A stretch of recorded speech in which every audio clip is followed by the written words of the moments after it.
Hello, everyone. Once again, welcome to FAA Safety Briefing Live. This is the March and April broadcast for this program. I'm Paul Prydecker, and hello, Susan. Hi, Paul. How are things? Good to be back, although that snow is a bit of a surprise. Well, I know from Arizona it might be kind of hard, but we're a bit used to it. As we were looking through the introductory slides and materials, I think I heard that we're up to number 19 on these broadcasts. And when I looked at some of the topics, we've certainly covered an exceptional range of information and topics in these. So the last time we talked, it was 60 years for this magazine. It used to be called something different. Actually, yeah. So 2021 is the 60th year for the magazine. So we had, I just decided to run this again because I liked it. It shows the different covers over the years, different designs that we've had. And we used to have the name FAA Aviation News. And I think at one time that was probably accurate. But when we changed it to Safety Briefing, we thought, well, news is not really accurate because we're a bi-monthly publication. We're not aiming to be up to the minute news like you'd find on, you can find lots of sources for that. What we really wanted to do and to be is right here on the page. We want to be the safety policy voice for non-commercial general aviation. And those are our three goals that we try to meet in every issue, which is to raise awareness of resources, to explain safety and regulatory issues as really only the FAA can. But the one that we cherish, you and I and many others most, is the encouraging continued training.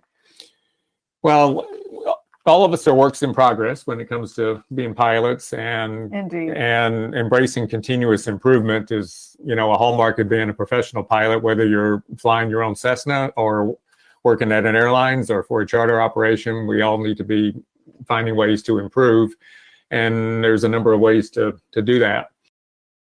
Runway safety is the article or the topic of this issue, and it's an interesting one. We have quite a few things to review, but what will be some of the things we'll cover? Well, we have some very enthusiastic people on the runway safety team who were so very eager to work with us on this issue. And instead of how it usually works, where we end up writing articles, we had people going, "Oh, me, I'll write that. And we had some good writers. In fact, there are a couple of them that I sort of said, "Hey, wait, do you want a job? Would you like to work with us?"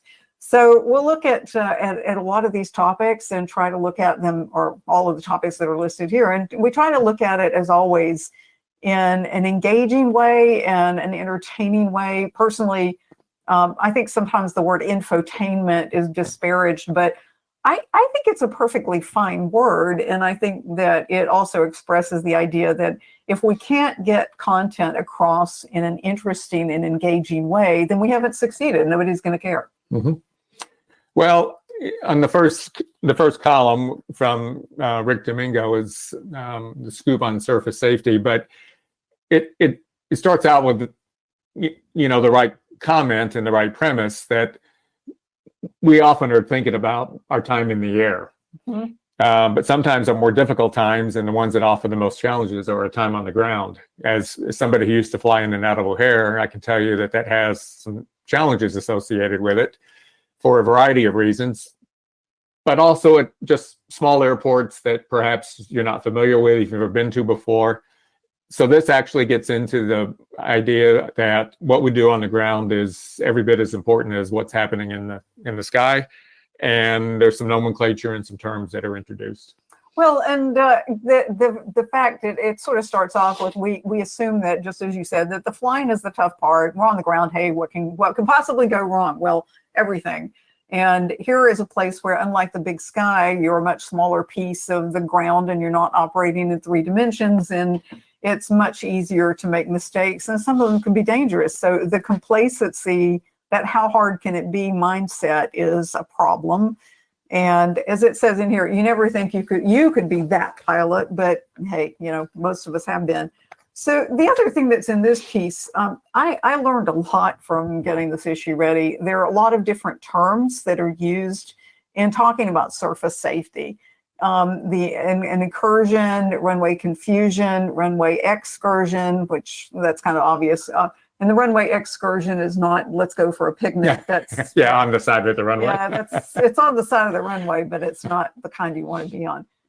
Surface incident and surface event. So the group that does this and keeps statistics on it, they have very specific terms for it.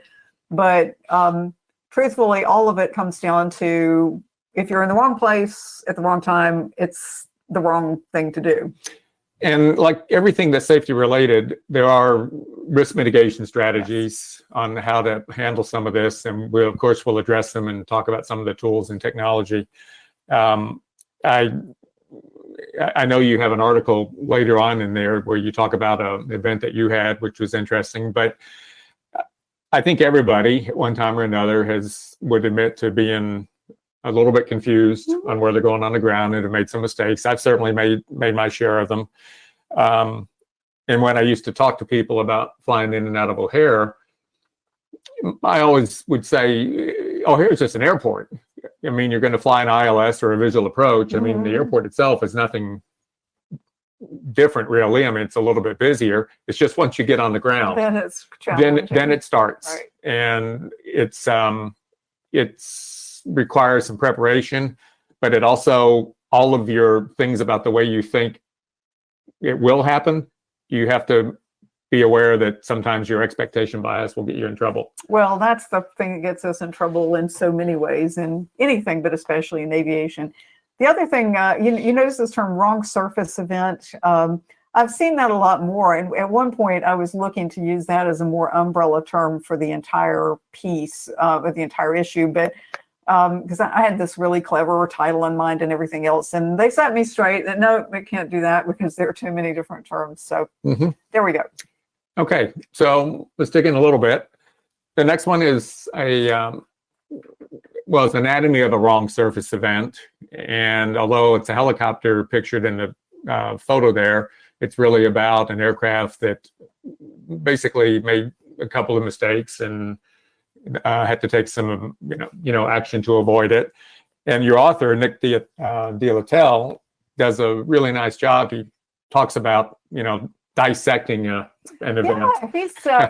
Yeah, he's an excellent writer and very, very enthusiastic about the subject. So he set this piece up the way that I think human beings are wired for stories, and he sets it up with one of those "you were there" stories. So you can just imagine as he's setting this up exactly what's happening. You've got this, and the reason that the helicopter is pictured there is because in the story, which is based on a real event, the pilot nearly bashed into the back of a helicopter because, as you see in the second bullet there, he was cleared to land on the parallel runway, not the one in use by the helicopter.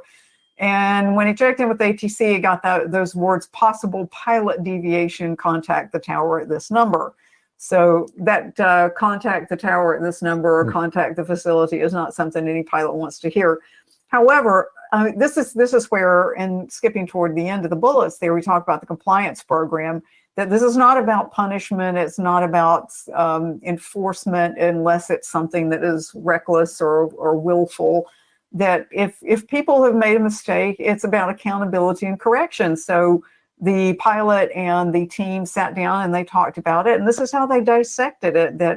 This is a 33-year pilot. It was a good, nice day. It was a clear day. All of these things that happened. But it gets down to what caused it and how can we work together to make sure that it doesn't happen again? Was it a pilot issue, a systemic issue, whatever? Well, and so much about the compliance program is really gathering data, sure, and using that data in the analysis to help other pilots and to help the affected pilot understand. The thing that Nick points out here is that mostly it's a single engine aircraft under 400 horsepower, mostly Dave EMC. Yep. And pilot experience is all over the range. It's all over, yeah. It can be anything from a newbie to somebody who's been at it for a really long time. This gentleman for 33 years. So nobody's immune. The interesting point in this event was that in the pilot's mind, he was wanting to land on the runway that was closer to his hangar.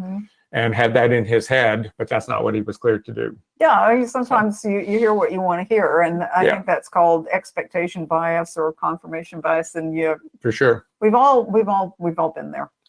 And the other part about the compliance program is it's more of a conversation, actually. Yes. Which it's less of a lecture and more of a conversation. Well, that's the idea, because partly what the FAA is looking for is tell us how this happened.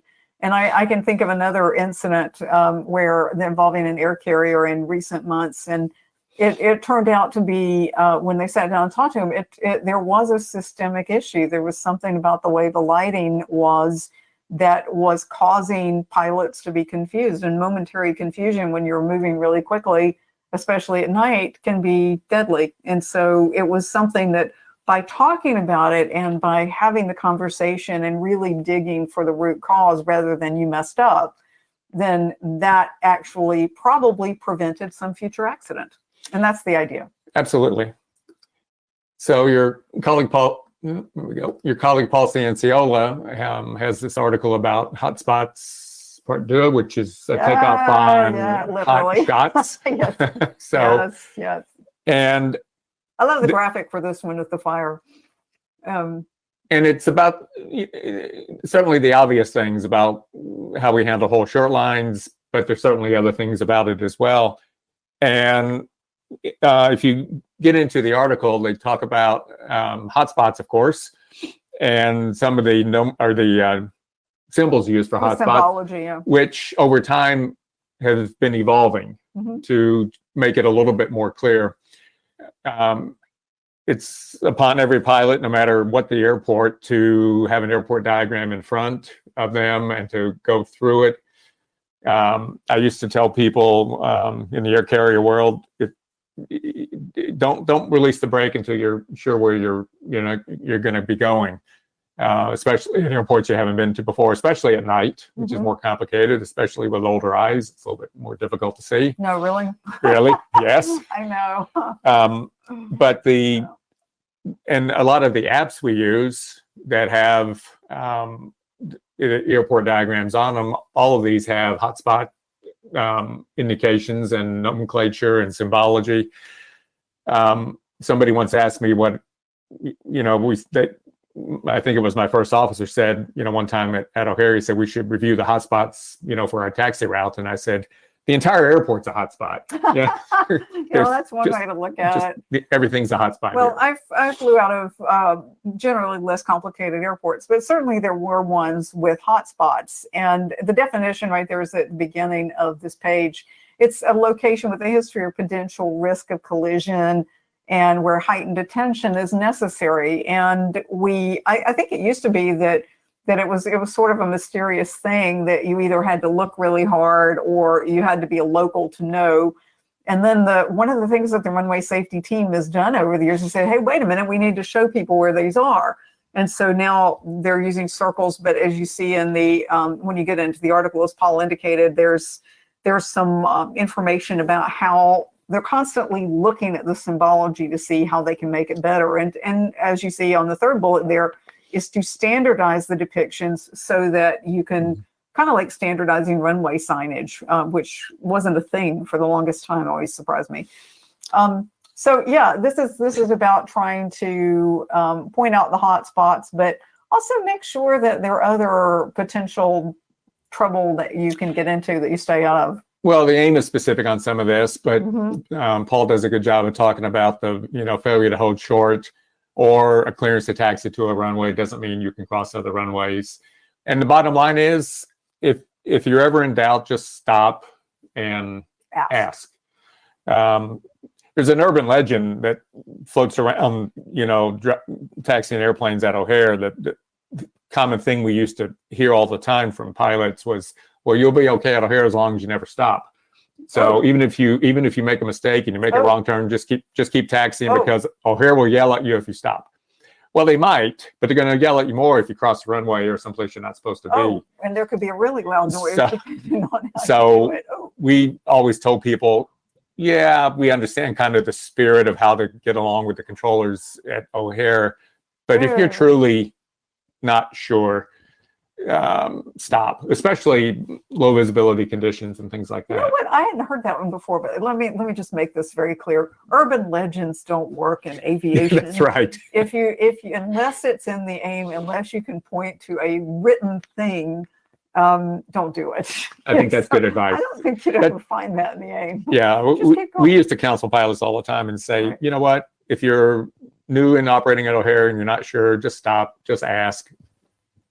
It's better. They may not like you, but they would really not like you if you made a mess. Exactly. Okay. So, another article by Nick about the right stuff. Yeah, this was the right stuff at the wrong place and the wrong time. He starts off with some information about Chuck Yeager, who was, recently passed away, but that he was always thought of as being the guy with the right stuff, and he just never really subscribed to it. He always came down to, is there, as you see there in the second one, if there is such a thing, it's experience, and it's practice, and it's paying attention and studying and learning things. And that's because that was what he considered the right stuff. This piece is really about learning as much as you can, and as it says on the right-hand side there, work really hard at it. Well, and some of the learning too is from your mistakes and the mistakes of others. Yes. We all make them, but as you know, I have that presentation about never waste a mistake. I like so that. It's important that we learn from our mistakes or from the mistakes of others, rather than criticize a pilot or a crew. It's better to say, what can I learn from this? And it's also true in this topic about runway safety. Well, and that's it's so easy for us all of us to sit on the ground, sipping a favorite beverage or something, and you read about something that some other pilot did, and you think, oh, well, that's stupid, I would never do that. But when you're in the heat of battle, there are all sorts of things that come up that might tempt you to do the wrong thing or might push you into doing the wrong thing. So you can never know too much. And when you're sitting back and thinking about flying, that's a good idea to be doing some of the studying that you can do to make sure that you understand signage, that you understand what the rules are. Because they do, the rules and procedures do change. Well, and sometimes I've been engaged in conversations where, somebody has asked me my opinion about how do you think that happened? And sometimes I would have to say, I wasn't there at the time. Mm-hmm. It's hard to know everything that was going on at the time. There could be distractions, there could be issues with the crew, some distraction with it, some small problem with the airplane.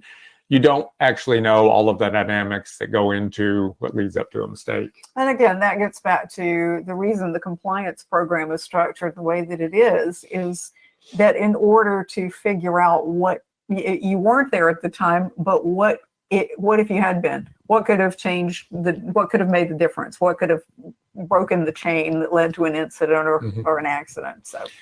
Well, and also I learned something out of this, which I always am learning something when I, prepare for this. I saw Category D runway incursions. Mm-hmm. So I just went online and Googled what's a Category D runway incursion. As it turns out, that's the least worrisome. It's an incursion that doesn't necessarily have a safety consequence associated with it, and of course it ramps up. C means there's some conflict, but there's ample time to, recover from it. B means there's some time criticalness in terms of solving the problem, either from ATC or from the pilots involved. A means an incident or accident is narrowly avoided.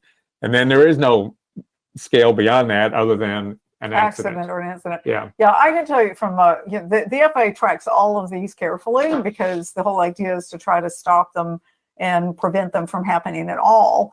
But the ones that fall into Category A get discussed at a pretty high level. I used to sit in morning meetings where if there had been a Category A, it would be discussed in detail there, but then in many other places as well. And again, not with the idea of going out to hammer somebody, but what happened? How do we make sure it doesn't happen again? Absolutely.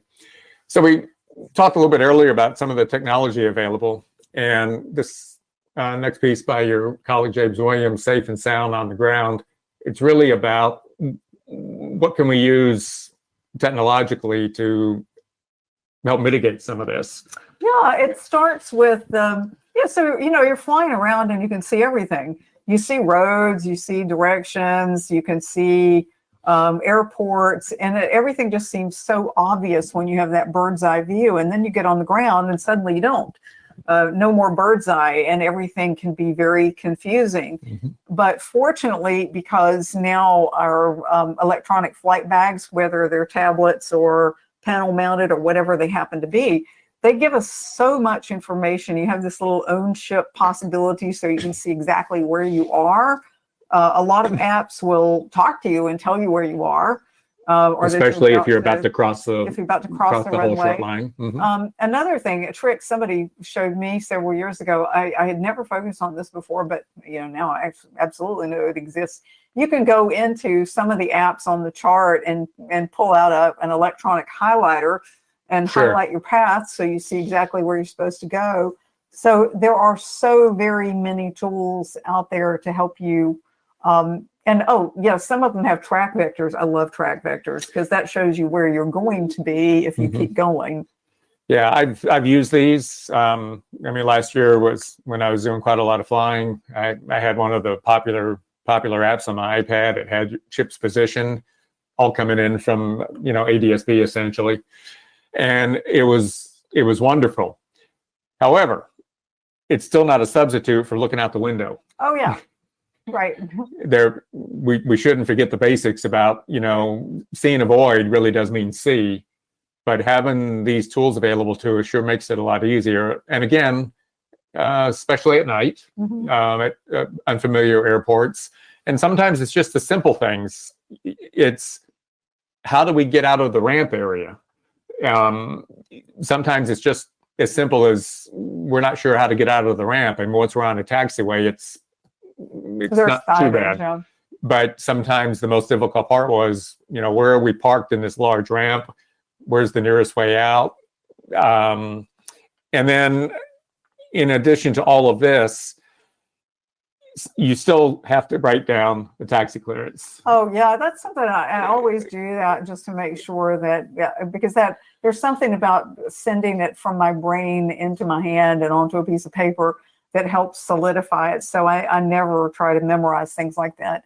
Another thing that this article made me think of, several issues ago, we talked about things like enhanced vision technologies and synthetic vision. Mm-hmm. Sometimes people don't understand that synthetic vision tells you what is supposed to be there, but it doesn't tell you whether, and this goes to, if you were just looking at your panel and you have synthetic vision and a deer goes across in front of you or another airplane that's not supposed to be, you aren't going to get that because that's not part of the scenery that it's painting. So just, I think you said it right, that even though we have all of these tools that can be very, very helpful in making sure that you have a sense of, you have better situational awareness and locational awareness, it's still on you to look outside and not count too much on the boxes. And I have a comment too about just operating in a crew environment. And certainly I've done that for most of my flying, has been in a crew environment. And in general, the way things would work is that the left seat person, the captain, is the one who is taxiing the airplane on the ground. And they may, transfer controls when you get onto the runway because it's your FO's leg to fly or not. But in general, the person in the left seat is doing the taxiing, which means the person in the right seat is on the radios, getting the clearance, and reading back the taxi route. And it took me a while, but ultimately it dawned on me that there's a disconnect there because the person who is listening to the clearance is not the person who's taxiing the airplane. So if you don't write it down and make sure that you've compared notes, somebody's going to be at a disadvantage. And unfortunately, it's going to be the person who's actually maneuvering. Yeah. That same philosophy, I think, can also be, discussed about how we, deal with flight planning and things like that. The person who might be copying the clearance is not necessarily one who's entering it into the box. So there needs to be some discussion and coordination, and it's simple. Just write it down and compare notes and know where you're going. Well, and also just do whatever it takes to keep your own head in the game so that trust but verify is that good old expression. Yeah. But I love the technology. I mean, it really helps. It's made a big difference. In my 121 career, we had well, we talked about this before, the ASAP program, Aviation Safety Action Reporting Program. And it's the equivalent of the NASA forms. Well, our top 3 drivers, the top 3 things that showed up in crew reported mistakes were lateral deviations, vertical deviations, and taxi mistakes. And taxi mistakes, yeah. So, the vertical and lateral deviations, I mean, there was explanations for, of course, but taxi mistakes were up on the high end of the spectrum as well. Yeah. And of course, we do things to try to drive those down with some success, but it's always a work in progress. Just like it is for all of us. Exactly. Well, this is one of your articles. Yeah, libraries and skybraries. We use all of our regular departments have a specific mission, and the one for this one, which we call checklist, is to point to FAA resources which are available to you, and they're free. Mostly on the website these days, but most of our things also can be downloaded or even ordered, like this magazine. So the Runway Safety Group has a page, and the Learn More down there has the link to it. It's got a ton of stuff. I spent quite a bit of time playing around in it and looking at what I could. There are lots of ways to get airport diagrams, but if you're going to one you haven't visited before and for some reason you don't have it otherwise, you can put in the airport code and go in and look at and download and study a copy. Print it out. There you go. Hotspots. There is a whole set of information there about hotspots. And then there's this taxi test. There's a 60-minute video. You can sit there and watch that on a rainy day or a cold day when you don't want to go outside. Runway safety best practices, and it reviews signs and markings, scenario-based do's and don'ts. And then there's a page of just general resources that you can click on, whether you're a pilot, vehicle driver, whatever. And then some of the newer stuff is the animations and videos. So you have airport construction notices in there. And then finally, last but not least, there are links to other places that give you non-FAA sites, non-FAA sites, and links to the Skybrary, which is very well named. And I'll let you read the article to see what that's about.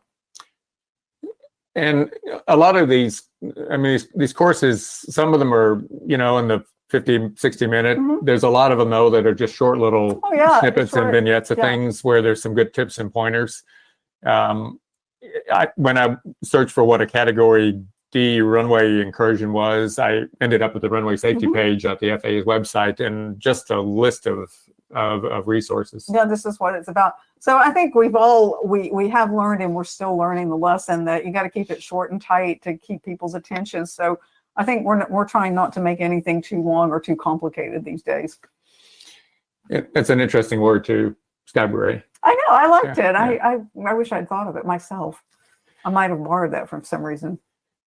Your colleague Tom Hoffman, who's the managing editor of the magazine, has a story about learning to drive in New York City, which is interesting. That, he's got nerve to do that. So yeah, he starts this one telling this really funny story. I can sort of imagine Tom doing this, where he learned to drive in New York, and it's one of those, he's driving around with some friends and trying to take them someplace, and he's very confident. I got this. I know where I'm going. And then suddenly he finds himself barreling down the wrong way with a bus. Well, he's turned onto a 6-lane road. That's one way.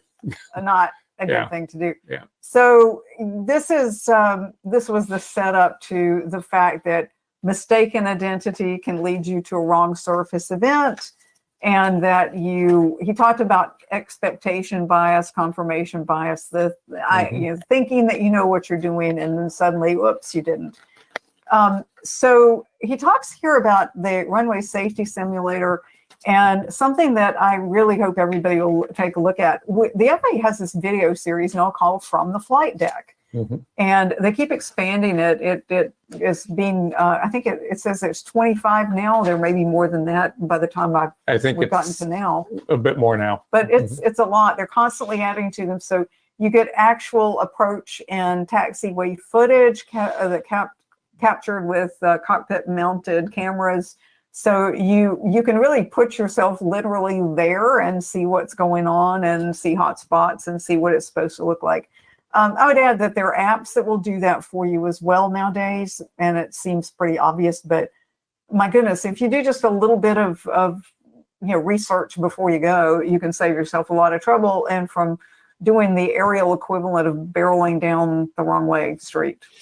But the other part of this too is he points out in the story about how his friends in the back yelled out, "Didn't you see the sign?" That's right. It's interesting how our field of view, when we need it the most, can actually get narrow. Yes. And you're engaged in maybe looking for a street sign or to make sure you might be watching out for traffic, and you miss the key pieces of data, like you're getting ready to turn onto a one-way street. And of course, the same is true when we're taxiing at an airport. The fact that you might be a little bit unfamiliar gets you a little bit of tunnel vision sometimes, rather than having your head on a swivel and making sure you're gathering all the data. And of course, the other part of sort of taxi and runway preparation is making sure you haven't overlooked NOTAMs. Yes. I mean, you can Right. have an expectation that I've done this taxi route lots of times. It's going to be the same every time. But if you miss the NOTAM about construction or temporary closures, you might get a clearance that's completely different than what you're familiar with. Yeah, NOTAMs are not where they should be yet, but they're getting better. And these days, a lot of the EFBs, a lot of the popular apps, they simplify it greatly for you. Mm-hmm. And some of them will even sort of read you the NOTAM for where you're going. So there are lots of resources, and it pays to use them all. I used to fly out of Philadelphia often, and from where our operation was parked, the taxi route to runway 27 left was always the same. Echo Golf, hold short of 27 right. Echo Golf, hold short of 27 right. We heard this all the time. And the time that I didn't hear it, I had no comprehension of what he said. It was like it just went right over the top of my head. In fact, I told the ground controller, that just went over the top of my head. Can you say that again, please? Oops. Because I absolutely was not expecting anything than what I had heard 50 times before. Oh, well, that's, yeah. At least you knew that you hadn't heard it. Yeah, for sure. Otherwise, I probably would have done the same thing, and that wouldn't have worked out. That wouldn't have worked out so well. Yeah. This is an interesting one. It's geared towards the mechanics and mechanic responsibilities when they're involved in tugging, towing aircraft. I think I was telling you earlier, I don't have any experience with doing this, although it looks like a fun job. But at a larger airport, it's not uncommon to have to manage your taxi route with a number of other devices that are being towed. At O'Hare, for example, the maintenance hangars for some of the main carriers are on the edge of the airport, away from all of the commercial gates, and planes have to be brought from maintenance hangars into the gate area. So it's not uncommon that you're sharing the same taxi space with planes under tow. Right.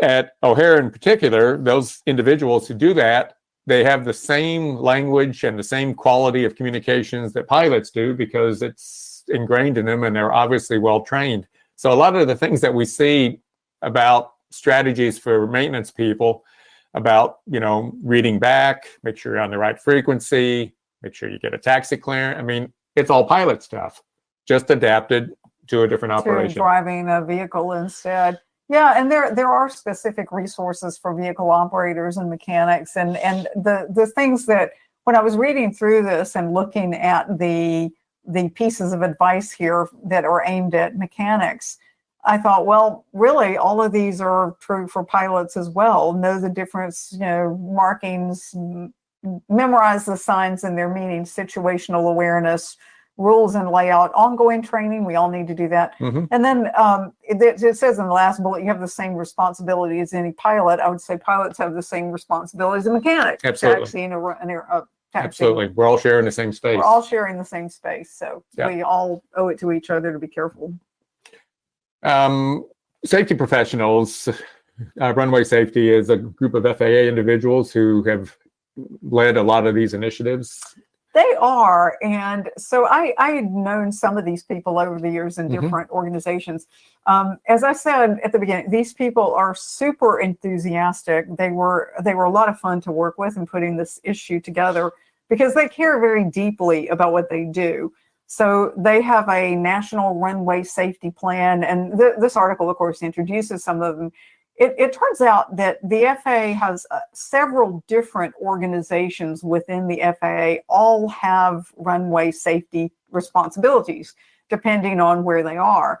But the key is that all of those people talk to each other, and they work together in this runway safety group so that they are pooling information about their perspectives and making sure that what they're doing is all working toward the same goal and not at cross purposes. So, and once again, I learned quite a bit about some of the things in my own agency because we tend to get stovepiped sometimes in the FAA. Sure. I know that's shocking, but I work in flight standards, and flight standards has a lot of things that it does. And so sometimes you don't realize that, oh, these other groups are involved in these things too. Deeply involved. Deeply involved. So yeah. It's a fun piece. Yeah.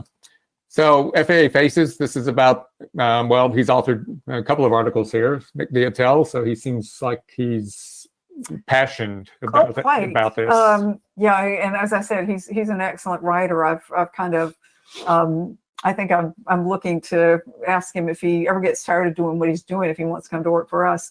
But yeah, he's got time as a pilot. He's flown as a helicopter pilot in the military, mechanic, crew chief, tour in Iraq, 50 different types of aircraft. But where he is now, he's in the GA and commercial division and as part of the runway safety group, and really, really passionate about trying to help fellow pilots keep away from surface safety events. Well, and his articles were entertaining and, fun to read too. So, and for those of you who would like to know more about this, Nick will actually be doing a program tomorrow night at 7 o'clock Central Daylight Time for NAFI Mentor Live.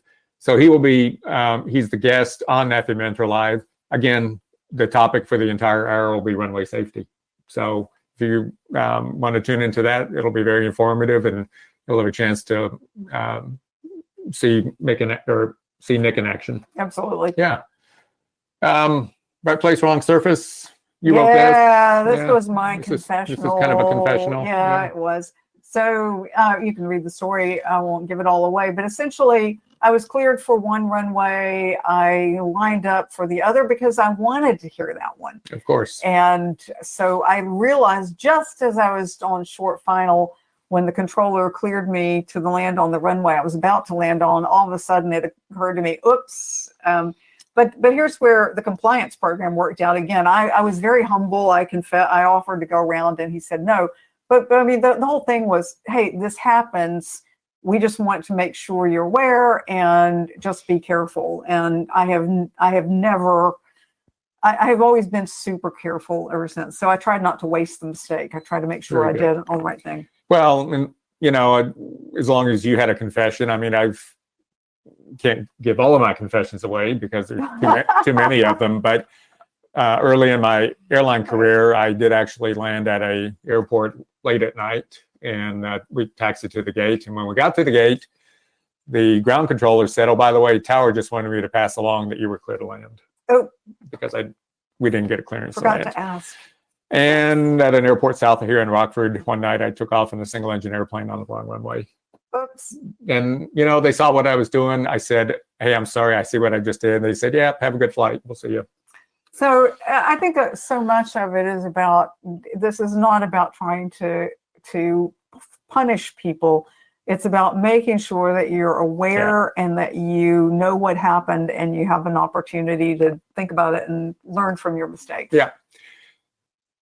So here's a fun piece, runway crossword puzzle, and this is a new thing for us. Yeah. We wanted to do something. We actually talked about doing a puzzle that was, can you spot the hot spots? And we might do some of that in future issues. We haven't decided yet. But yeah, the team got together and put together a crossword puzzle, and you can get it from the hard copy of the magazine. You can obviously download it. We'll talk about that a little later. But there are direct links to this crossword puzzle and also the quick reference guide you see on the right-hand side here in the About This course on the broadcast page. So you can get directly to them. And I've used the signage guide in a lot of training and checking events. It's very handy. So. Oh, it's a nice little thing. But Yeah. the puzzle's fun. We've had some good feedback on that so far. Very good. So this is for our drone debrief. We're always talking about drones and their impact on the national airspace system. So this is about essentially risk management in operating drones both near the surface as well as near airports and heliports. And the author does a really nice job of kind of talking about how these things develop. And there's 10 on the side of the PowerPoint here. There's 10 top 10 tips on risk management. And he talked about one of the things that we like to tout is there's an app called Before You Fly, and not every it doesn't yet support every location, but he also points out SkyVector has drone notices to airmen. And I have to say, this is a term I maybe should have known, but DROTAMs. I didn't know that such a thing existed as DROTAMs, but there they are, drone notices to airmen. So very good. So it's more and more. In fact, we'll give this away a little bit. The next issue we'll be talking about drones and other. You did give it away. Okay, good. There we go. This next piece is pretty. There we go. Next piece is pretty fascinating about. How we had this on your driveway this morning. I could have had it on my driveway this morning, a heated driveway. And of course, being from Wisconsin, the Green Bay has often been referred to, the frozen tundra thing. That's actually a myth because Lambeau Field has a heated field. There's pipes with hot water and antifreeze underneath them. A way to keep the field playable. But this also plays into what are the ways of mitigating snow and frost on runways. Well, this is surface safety, another aspect of surface safety, because during the winter you can, I have done my tiptoe taxi around icy runways and taxiways before. So we revisited a little bit several issues ago. We did a whole issue on the Center of Excellence called Pegasus. That was one of my favorite covers with the Pegasus on the cover. And we went back and talked to them about some of the technologies that are being used. And there's hydroponic, and then there's electrical. And the one that apparently is the favorite one is the electrically conductive concrete, called ECON. Of course, there's an acronym, where no adverse impacts on communication, sensitive equipment. It can be activated pretty easily. And plus it goes to the surface right away, whereas pipes and coils and heating elements have to work their way bubble up a little bit more. It was fascinating. I would like to have one of those on my driveway. I think you should. Yeah. And this is Wisconsin. I'm sure the entire neighborhood would like that as well. But it was an interesting read, and new developments about things, and there's more research being done. So maybe it will be a standard issue at some airports. To a cold airport. To a cold airport near you, exactly. For our vertical lift, it's about, this column is called 4-star helicopter safety rating, and it's really about looking at opportunities for improvement in occupant protection as well as accident avoidance. Yeah, and the key there is on the right-hand side that the FAA is challenging the industry to develop and implement the concept as voluntary education and safety promotion. And it's voluntary options to increase safety. Regulations, I know everybody thinks that regulations are the thing that the FAA does, but there are so many more timely and more effective means of doing things. And some of them are very much working with the community, as we do in CAST and the GA Joint Steering Committee, and increasingly in the helicopter community, to find things that everybody can agree are a good idea, and then have voluntary compliance with it, because For sure. that's how things get done most efficiently. Now, it's another good article, and it applies not just to helicopters, but there's applications for all of the vehicles. So FAA has a new federal air surgeon. We do. This is the first female federal air surgeon, and this is Women's History Month too. So, although she took over a couple months ago, this is Dr. Susan Northrup, who's coming to us from. She was the Southern Region Federal Air Surgeon for a number of years before she took over the top job. I've known her. I've had the pleasure of knowing her for several years. I call her Dr. Susan. I've complimented her on her first name. But she's done a lot of different things. She came out of the military. She's a pilot. As a pilot, comes from a flying family. And several months ago, she and her husband were in Arizona because he was there looking at some airplane, and we had lunch while he was off looking at whatever airplane he was looking at. So she wrote this article. This was not one that we wrote for her. And as she put in this, on the second side there, the right-hand side, I'm a private pilot. My husband's a pilot.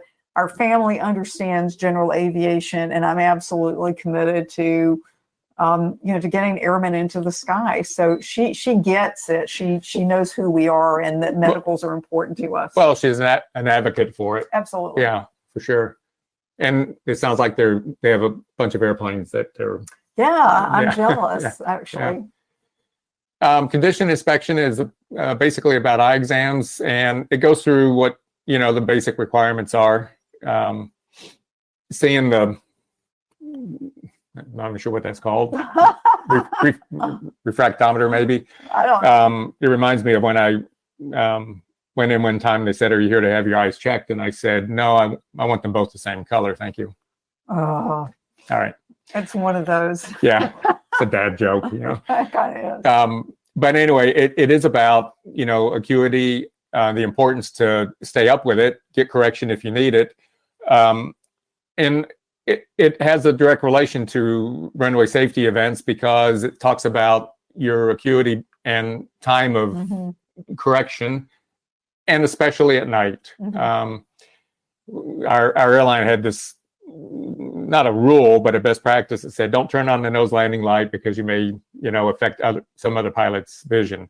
And I would always say, well, I understand all that, but if you can't see the yellow brick road, turn on the nose landing light so you can at least see it, so that you don't go wandering off somewhere. Well, this gets into what the vision standards are and why. And the key is, just like you were saying, better vision increases the time to react, and that the big sky theory is great until you start doing the math to consider what the closure rates are. So best corrected vision, there's an awful lot of things that are permitted, but monovision lenses are not. Thankfully, bifocal lenses are permitted. Several years ago, I was very careful because I wanted to check it out first. I did have corrective surgery. I had LASIK, so I have great distance vision, but at the time they told me, given my age, that, your near vision is not going to be a thing, and you're going to need near vision glasses. And so it came to pass.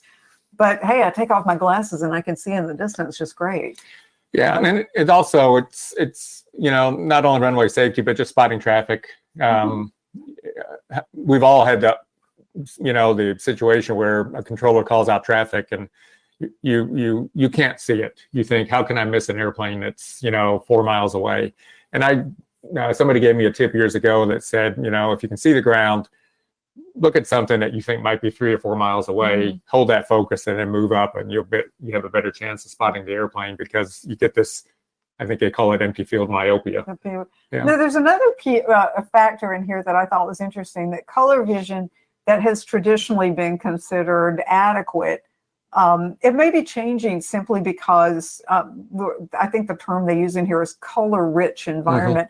Think about all of the colors and lights and things that are now on our moving map displays.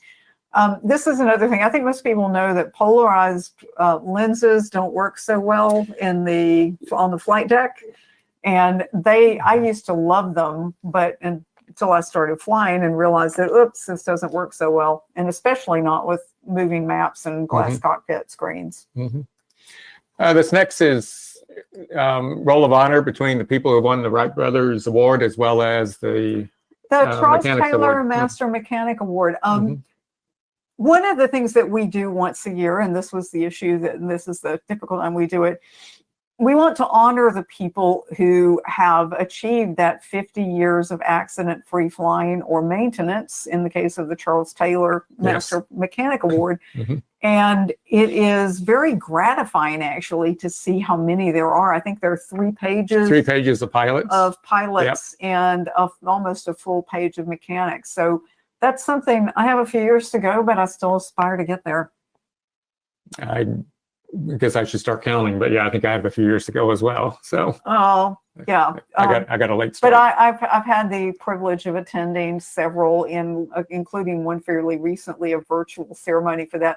I will say the FAA tries to make that into a really nice ceremony, and family are invited, and there's nowadays they do not just a presentation about the origins of the award, but also there's a little pilot specific or mechanic specific PowerPoint, highlighting your career. So see, you do have something to aspire to. Maybe. There we go. ATIS is the Aviation News Roundup. Again, I found this was very interesting about the emergency auto-land broadcast, because there's 3 aircraft that apparently have emergency auto-land capabilities. And they should tell somebody, right? They should. And when it's become activated, it announces on either the frequency that the radio was set to, and for sure on 21.5.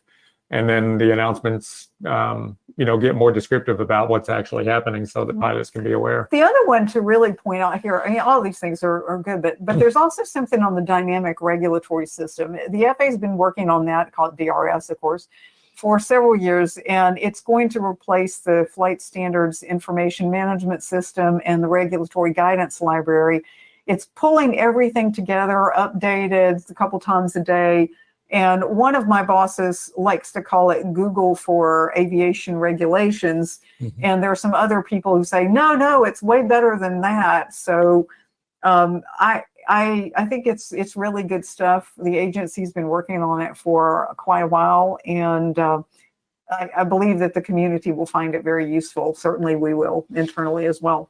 And we've often reported on weather cams. Certainly they are popular at remote areas of like Alaska, for example. But I believe we've done an issue not too long ago where we were talking about their deployment in Colorado and at some of the mountain airports there. It's just another way to get information in a remote way. Go on the website, find it, and more of these, I think, are starting to be deployed. Yep. And then it's hard not to turn on the TV or pick up a newspaper and look at the commercial space activities that are happening on the coast, deployment of multiple satellites. We had a successful launch, last year with, 2 people from down at Cape Canaveral, more satellites, more rocket tests. Some failures that I've seen, but it's all part of the system. I mean, I was watching the space program develop in the 60s, and certainly there were some issues. They're learning how not to launch a rocket in some cases. Yeah. So it's been interesting, and I'm suspecting we're going to see more and more of that. We get a little bit closer to the end here. We talk about getting feedback, and I read through some of them. I wonder, how do you pick which ones will get some publication of the ones? Well, if occasionally somebody will tell us that they do not want to have their comments published, in which case we obviously honor that. But we try to pick a selection. Sometimes there are people who disagree with us. Sometimes people want to add comments. But some of these things are not just letters, but they're also things that we get from social media. So these are the ways that you can contact us. There's an email address, but also via Twitter, and we're very active on Facebook. So a lot of ways to talk to us, and we will talk back. Does this go to some mailbox in Washington, D.C.? Actually, it does, but it gets checked pretty much on a daily basis. Okay. We always like to point out the ways that you can get this publication. So I like this way myself. I like the hard copy myself. Personally delivered too. Yes, this one was, yeah. So yeah, you can sign up for a print subscription through that the webpage there. Email notifications, I always download mine in PDF, and they're mobile friendly links. We also do a lot now on a Medium and specific issues. And when you go to the archive page, you can click on, which is a little bit further down there, you can click on a specific story and read it that way. So lots of different ways to read it. I've often gone to the archive page because I'm interested. I remember I read something somewhere. I kind of remember the issue title, so I can go back to the archive page and there it is. Find it, yeah. So it's good. You already gave it away, but looks like some kind of drone thing maybe coming out for May and June. Actually, the topic is going to be safely sharing the skies with all kinds of new entrants, including space. So we have a commercial space article. We have we're talking a lot about advanced aerial mobility, which is it's not just drones, but talking about all of the new entrants in electrical vehicles and things that are coming into the sky, and how it is that the FAA is approaching the integration, the safe integration of these other aircraft and pilots into the sky, because we're all aviators. That's right, for sure. Well, we'll look forward to announcing the date for that, and coming back with that will be, I think, our 20th broadcast of FAA Safety Briefing Live. Susan, thanks so much for coming back to Wisconsin and doing this again. We'll look forward to the next time. Absolutely. And for everybody out there, stay safe and keep learning.